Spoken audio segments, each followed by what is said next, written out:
Everyone, thank you again for tuning in to No Sweat English. My name is Carol Wright. I'll be your teacher for the day. If you haven't subscribed yet, please hit subscribe and make sure you click the bell as well so that every time an episode gets uploaded, you get notified. Today, I'd like to talk about the difference between the be and do verb. This is especially confusing for students who start learning English. So today I'd like to clarify that for you. I'll also be speaking a little bit slower for our lower level students. Let's get started. So be verb, there are actually many forms for be verb, and there are a few forms for the do verb as well.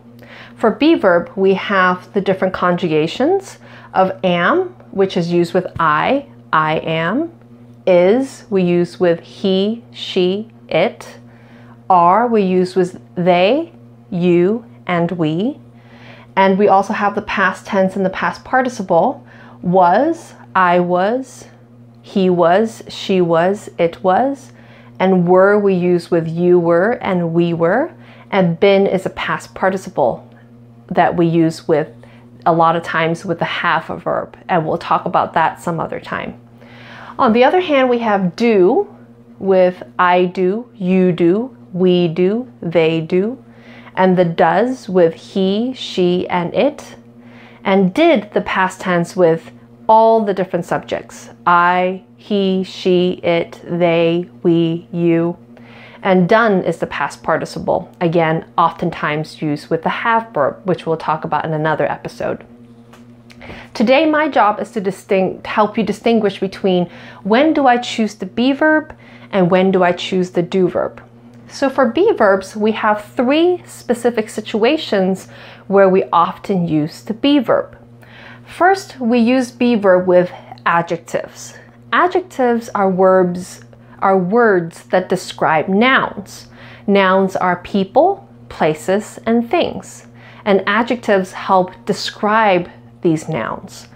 Adjectives are like happy, friendly, nice, beautiful, red, blue. Okay, those are examples of adjectives.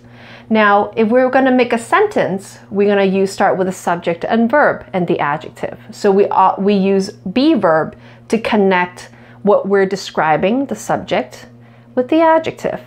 We would say he is happy. And if we make that into question form, it's quite simple. We just put the verb in the front of the subject. Is he sad? And if we want to use it in a negative sentence, we would say he is not silly or he isn't silly. So we often use be verb with adjectives. Second case, we often use be verb with ing verbs to talk about the present continuous when we talk about now or future. We can say, in this case, I'm using the past tense because it's a possibility. I just want to use different types of tenses to help you see this. She was driving. So we have ing verb, we are going to need the be verb. Now to make a question, again, we just put the be verb in front. Was she driving? And to make a negative sentence, we would say she was not driving or she wasn't driving. So that's the form of where we put the be verb. So you should see a pattern here that when we make a question, we just put the be verb in the front. Next, we also use be verb as a linking verb with other nouns. So I would say I am a teacher. So I have two nouns here, subject and object. I am a teacher. In other words, here I'm saying I equal a teacher and a teacher equals I.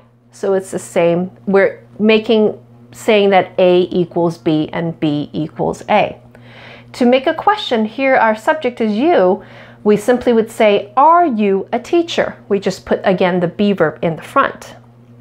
And then to make a negative sentence, you would say, you aren't a teacher or you are not a teacher. Okay, so these are three very common situations, especially for beginner students, how we use and when we use the be verb. So with do verb, we actually use do verb with simple verbs that are not be verbs.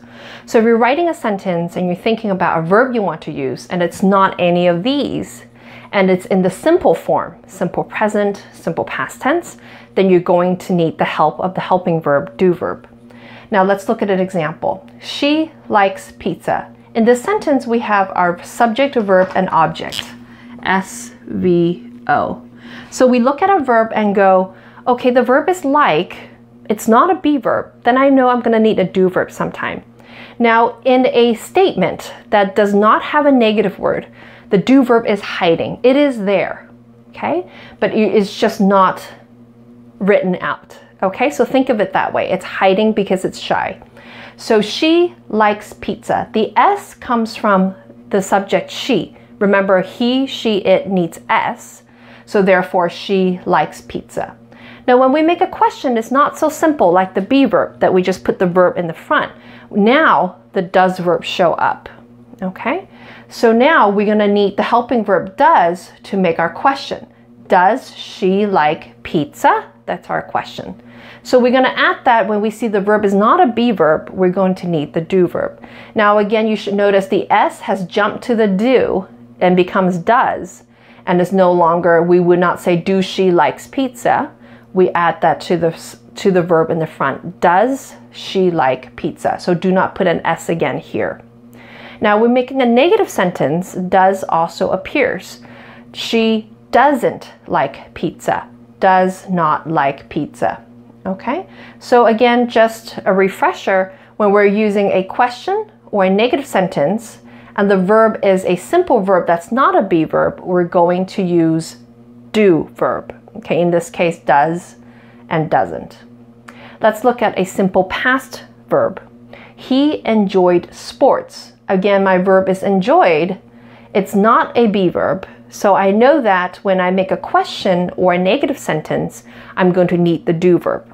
In this case, because it is ed ending, which is a simple past tense, we're going to use a simple past do verb, which is did. Did he enjoy sports? Again, you do not put ed here anymore because it's attached to the past tense here. Did he enjoy sports? Or we could say he didn't enjoy sports. In a negative sentence, we will use did and the not together to make that sentence. Okay? Well, hopefully today I helped you clarify a little bit the difference between the be verb and the do verb. If you have not hit subscribe, please hit that button and make sure you hit the bell as well so that you know when an episode is being uploaded. And also don't forget to download my worksheet that I created for you along with an answer key in my blog spot down in the description below. I'll see you again next time. Thank you for tuning in.